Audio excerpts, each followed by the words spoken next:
نہ یہ چاہتا ہوں نہ وہ چاہتا ہوں، میں اپنے خدا سے خدا چاہتا ہوں۔ محرم آیا تو بھی یہی نعرے اور جلوس، ربیع الاول آیا تو بھی نعرے اور جلوس۔ او وہ جو کر کے گئے وہ کہاں ہیں؟ وہ جو پیغام دے کر گئے وہ کہاں ہیں؟ وہ جو امام حسین نے پیغام دیا تھا وہ کہاں ہیں؟ وہ سناؤ۔ وہ جو حضور نے پیغام دیا وہ کہاں ہے؟ وہ سناؤ۔ من غش فلیس منا، جو دھوکہ دے وہ میری امت سے خارج ہے۔ آپ کے پاس کون سی چیز خالص مل رہی ہے بتائیے؟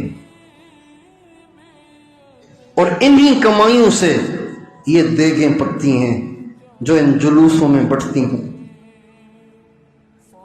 تو یہ حرام کی کمائیاں کھا کر جو نعرے لگائیں گے ان کے ایمانوں میں اضافہ ہوگا یا کیا ہوگا؟ دین وہ نہیں ہے جو ہم سمجھ رہے ہیں، دین وہ ہے جو آسمان سے آیا ہے، جبریل کے ذریعے سے آیا ہے، نبی کریم صلی اللہ علیہ وسلم کی ذات اقدس پہ آیا ہے۔ آپ علیہ السلام نے فرمایا میری امت 73 فرقوں میں تقسیم ہو جائے گی۔ بنی اسرائیل کے 72 فرقے تھے، میری امت ان سے آگے نکل جائے گی، ان کے 73 فرقے بنیں گے۔ صحابہ نے پوچھا پھر ان 73 میں سے جنت میں کون جائے گا؟ یہ تو نہیں ہوگا نا کہ گمراہ کہے گا کہ میں گمراہ ہوں، ہر ایک اپنے کو ہدایت پہ کہے گا۔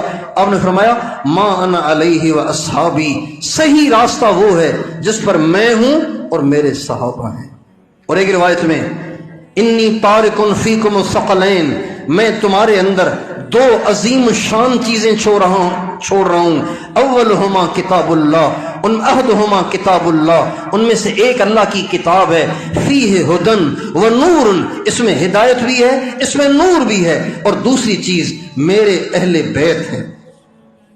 اذکرکم اللہ فی اہل بیتی، اذکرکم اللہ فی اہل بیتی، میں تمہیں اللہ سے ڈراتا ہوں اپنے اہل بیت کے بارے میں کہ میرے دنیا سے چلے جانے کے بعد میرے اہل بیت کے ساتھ زیادتی نہ کرنا، ان کی سیرت کو، ان کے طریقے کو، ان کی سنت کو اور ان کے نظریے کو مضبوطی سے تھامے رہنا۔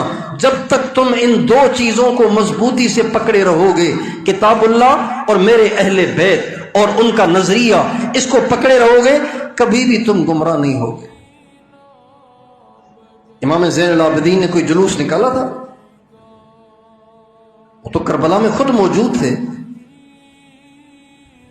حضور کے انتقال کے بعد حضرت علی نے جلوس نکالا تھا، حضرت ابوبکر، حضرت عمر، حضرت عثمان نے نکالا تھا، امام ابو حنیفہ نے نکالا، امام مالک نے، امام شافعی نے، امام احمد نے، کس نے نکالا؟ کہاں سے لے آئے یہ چیزیں؟ وہ کریں جس سے حضور کو خوشی ہو، وہ نہ کریں جس سے حضور کو مزید زخم لگے، وہ نہ کریں جس سے حضور کو مزید زخم لگے۔ دوست کی شکل میں دشمن نہ بنے، دوست ہی رہیں۔ دوست وہ ہوتا ہے جو زخموں پہ مرہم رکھتا ہے، دوست وہ نہیں ہوتا ہے جو زخموں پہ نمک چھڑکتا ہے۔ تاصل الہ وانت تظہر حبہ وہذا لعمری فی الفعال بدیع لو کان حبک صادقا لأطعتہ ان المحب لمن یحب مطیع۔